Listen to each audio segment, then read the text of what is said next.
শুভ সন্ধ্যা। নিশ্চয়ই আপু ভাইয়েরা ভালো আছো। তো এভাবে আমি কিন্তু রেগুলার রেডি করে নিই রান্না করার আগে। কাটা কেটে কুটিয়ে ধুয়ে গুছিয়ে নিয়েছি। তেল গরম দিয়ে দিলাম, কাঁচামরিচ রসুন পেঁয়াজ দিয়ে দিলাম। এখন এগুলোকে আমি ভেজে নেব। জিরে গুঁড়ো দিয়ে দিলাম, লবণ দিয়ে দিলাম, হলদি দিয়ে দিলাম, দিয়ে এখন ভাজিগুলোকে সুন্দর করে নাড়িয়ে নেব।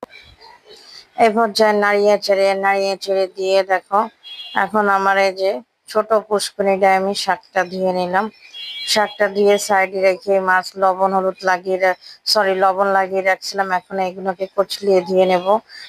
শাকটা ধুয়ে নিয়েছি। এখন অফ ক্যামেরায় কিন্তু সুন্দর করে আমি মাছটা ধুয়ে নিয়েছি। হলুদ লবণ গুঁড়ামরিচ দিয়ে মাছটাও হলুদ লবণটা দিয়ে গুঁড়ামরিচ দিয়ে মাছটা লাগিয়ে রাখলাম।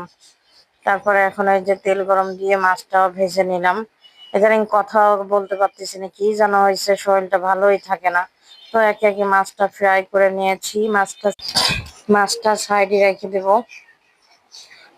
রেখে দিয়ে এখন এই যে মশলা কিন্তু একই মশলা, জাস্ট খালি কম বেশি করে দিচ্ছি। এই যে এখন সুন্দর করে মিক্স করে নিয়ে যে মাছগুলো দেখতে না কত সুন্দর না। আসার দিন ভিডিও করে নিয়েছিলাম আমরা যশোরেতে, যেদিন সেই ভিডিওটাই তোমাদের সাথে একটু শেয়ার করলাম।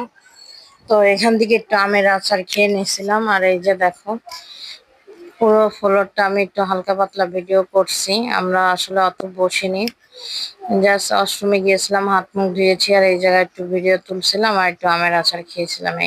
এখন আমি বেরিয়ে যাচ্ছি, যেহেতু আমার বাচ্চা গাড়িতে ঘুমিয়েছিল, অত সময় আমি লস করিনি।